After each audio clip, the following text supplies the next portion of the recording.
ఏమైనా ఉందని చెట్లు కట్ చేయకుండా ఓపెన్ చేయాలి. సో ఇప్పుడు మనము టోటల్గా అక్కడ నుంచి ఎంట్రీ అంటుంది, అక్కడ నుంచి ఎంట్రీ అని ఇటుపక్క నుంచి పెట్టి ఇటుపక్క నుంచి డైరెక్ట్. సో దానికి సంబంధించి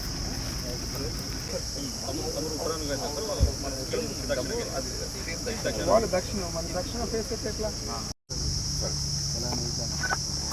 గ్రాండ్గా చేయాలి. మాట్లాడతారు ఏదైతే మాట చెప్పారో ఎమ్మెగనూరు నియోజకవర్గానికి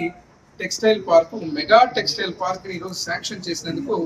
ముఖ్యంగా మా ఎమ్మెగనూరు నియోజకవర్గం తరఫున, అదే రకంగా రాయలసీమ ప్రాంతం, కర్నూలు పశ్చిమ ప్రాంతం, మా కర్నూలు పార్లమెంటు తరఫున కూడా ప్రత్యేకంగా ముఖ్యమంత్రి వర్యులకు ధన్యవాదాలు తెలియజేస్తున్నారు. ఈరోజు ఇక్కడికి వచ్చినప్పుడు మీరు చూస్తే దాదాపుగా 77 ఎకరాలు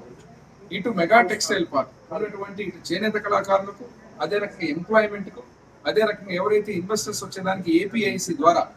ఇక్కడ ఉన్నటువంటి పరిశ్రమల శాఖ మంత్రులు భరత్ గారు, అదేవిధంగా హ్యాండ్లూమ్స్ బీసీ వెల్ఫేర్ మంత్రి గారు సంత గారు, వీరందరి సహకారంతో ఈరోజు ఎమ్మెగనూరు నియోజకవర్గంలో టెక్స్టైల్ పార్క్ రావడం, ముఖ్య త్వరలోనే ఒక డిపిఆర్ కూడా తయారు చేసి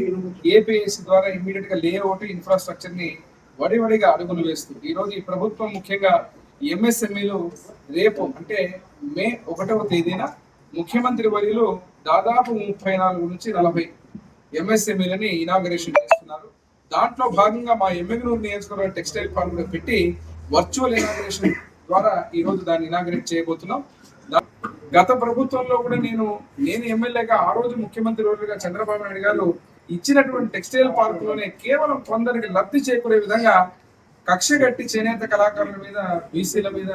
పట్టాలు ఇచ్చి, అది కూడా పేదలకు పట్టాలని చెప్పి అదే భూమి ఎక్కడా భూమి లేదన్నట్టు అక్కడ ఇవ్వడం జరిగింది. గతంలో కూడా ప్రతిపక్షంలో ఉన్నప్పుడు దాని మీద పోయి స్టే తేవడం, మరి ఈ రోజు కూడా మేము వాళ్ళలాగా గత ప్రభుత్వం లాగా అనవసరమైన ఆలోచనలు చేయకుండా, సమయం వృధా కాకుండా 100 ఎకరాల్లో ఆ పట్టాలని ఏమాత్రం టచ్ చేయకుండా 77 ఎకరాలు వెంటనే దీన్ని ఎలినేషన్ కూడా చేసి ఏపీఐసీకి అప్పచెప్పి ఏపీఐసీ ఆధ్వర్యంలో టెక్స్టైల్ పార్క్ ఈ రోజు ముందుగా పోయేటువంటి పరిస్థితి తీసుకురావడం, ఇనాగరేషన్ కూడా రేపు మే 1వ తేదీనే జరగడం, వచ్చిన 10 నెలల్లోనే ఇచ్చిన ప్రతి హామీలను కూడా ప్రతి ఒక్కటి కూడా, ఎందుకంటే ఇవన్నీ శాశ్వత